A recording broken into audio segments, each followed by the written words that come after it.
Gypsy, gypsy chick, gypsy chick. Hey y'all, it's Gypsy.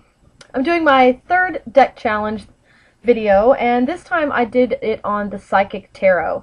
It looks like this, and it is actually technically an Oracle deck, not a Tarot deck. I kind of wanted to switch gears and just do something a little bit different. I have worked with this deck in the past, and I like it a lot. But I kind of wanted to reacquaint myself with it. It's been a while since I used it, and I haven't used it a lot, but I have used it a few times. It's called a Psychic Tarot Oracle deck, which sounds kind of confusing. It does not have the 78 card structure that the typical tarot has. It does have the 21 major arcana cards. It does have suit cards that go from numbers 1 to 9. And that's about it. It doesn't have tens. It does not have court cards. And in those places, it has 7 chakra cards, which focus on the different chakras, which I guess kind of goes without saying. But it reminds us to focus on, certain things such as communication and, connection to spirit and the different things that the chakras represent.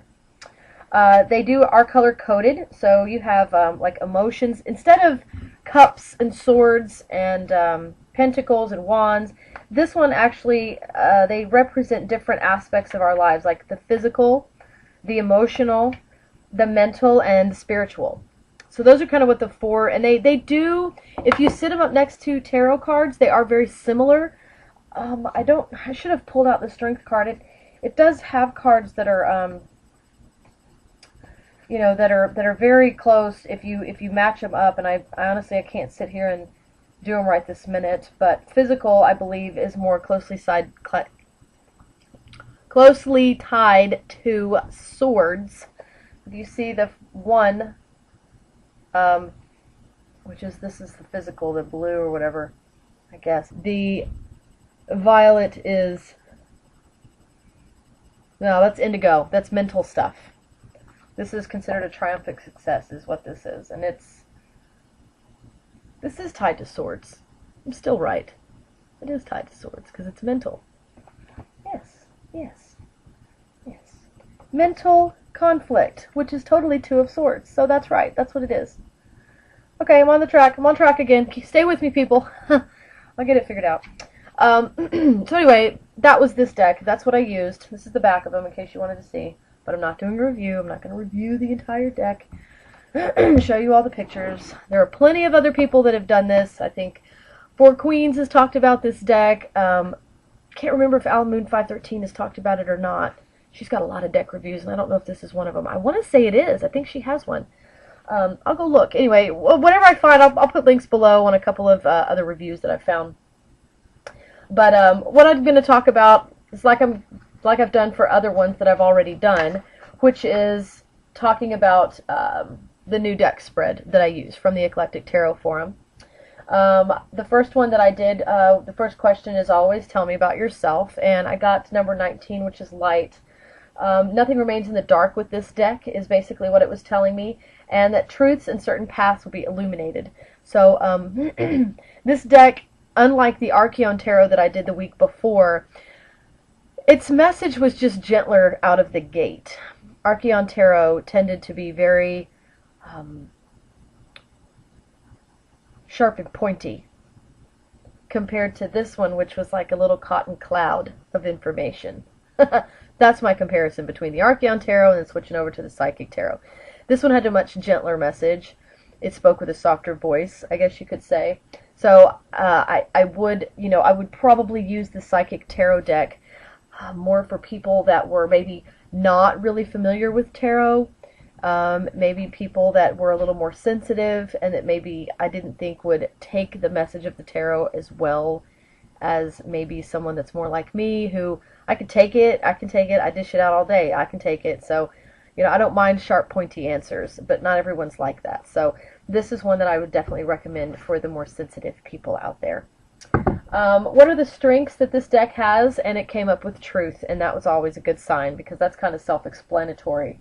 Its limitations are power, and I took that as this deck only has as much power as I give it. So, that's something that is very poignant in the message is that, you know, if I don't believe, and if I don't clear my thoughts, and if I don't receive the messages that I'm supposed to receive, you know, it's my own fault.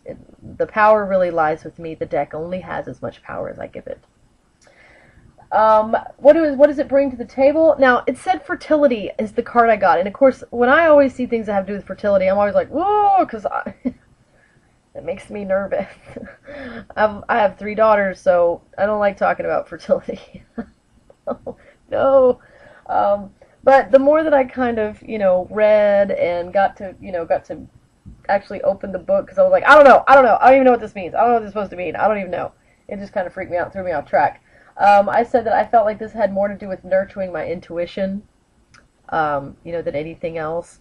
Opening my mind and just trusting my own intuition and my own feelings about certain things.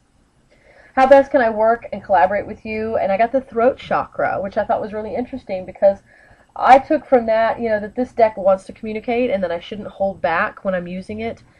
Because, you know, it does have a gentler side, but I think that whenever a message comes through, it's important, and it needs to be spoken. It needs to be shared. What is the potential outcome of our relationship? And it said emotional withdrawal. I wrote that this deck will help me to tap deeper into my own spirituality, which is a direction I've been wanting to go in anyway. You know, I have gotten so into divination because I have been sort of immersed in this very light, thin phase of shadow work. And I just, you know, it's kind of like I dip in every once in a while and I dip in a little bit, you know, and I haven't been able to devote myself to shadow work like I would like to, simply because my mundane part of my life just demands so much of me that, you know, it's hard for me to really concentrate on myself for an extended period of time if you're talking about more than a couple hours a night. And even then, I may not get that because sometimes there's just too much other stuff that has to get done. So I don't always get my time. I don't get me time all the time. But, you know, when I do, I need to make it count. And, you know, I felt like the emotional withdrawal card was kind of telling me, you know, don't get discouraged and don't let yourself kind of drift away and fall into the daily, you know, the patterns of just daily running here and there and doing this and that. Make time to connect, you know, and it'll feel good. So that's what I got from that. As far as the rest of the week, you know, the deck was pretty consistent. It was positive. These cards are positive, and even when it's telling you something seriously that you do need to deal with, even if it's not always a positive, pardon me, I have hiccups, a positive subject, it always gives it to you in a positive light, in a way like, not like you need to work on this or you're going to fall off the edge of the earth and nobody's going to care. It's not, you know, it's like it almost, it gives you information in a soothing way. It's a very diplomatic deck. And so, again, I appreciate that for other people. It's almost one of those things where, you know, I don't know, for people like me, it's like we always, you know, we have these friends that are just so soft-spoken and they're so sweet, and even when they're telling you that you are probably one of the most hateful people that they've ever met, God bless your heart. And I don't know, the deck is kind of like that for me in some ways. It's like, shut up, cut the crap, just tell me what you want to say. You know, so like I said, for me, I don't know that I will use this deck for me that much, but this is a great deck for certain people in my life that I know that need that kid glove kind of approach to information. So it is very good for that. And like I said, I have used this in the past, and I'm going to continue to use it in the future. But this was a fun, you know, kind of experiment because, you know, I caught myself sometimes looking at some of these cards and I'm like, what a wiener thing to say. I don't know. But again, you know, I mean, it was all honest. It was all good information. It's like, just tell me, just what? You know, anyway. So that's my take on that. I guess if you have this deck or if you've been thinking about getting this deck, you know, I recommend it. I do recommend this deck, and I recommend it for a lot of different kinds of people because, again, even if you're like me, You know, sometimes it's nice, sometimes you're feeling low. You know, I guess if I'm in one of my down days and my roller coaster's kind of at the bottom of the track, this would probably be a great deck and I may consider using it. But, you know me, I have so many decks that, honestly, for me personally, I'll probably grab a Paulina Cassidy to make myself feel better before I would grab this Five Kick Tarot for myself. But if I had a friend that was down and needed lifting up, definitely would use this deck. So that's what I have to give you guys about my third week doing my weekly deck challenge. Thanks for hanging in there with me, y'all. Blessed be.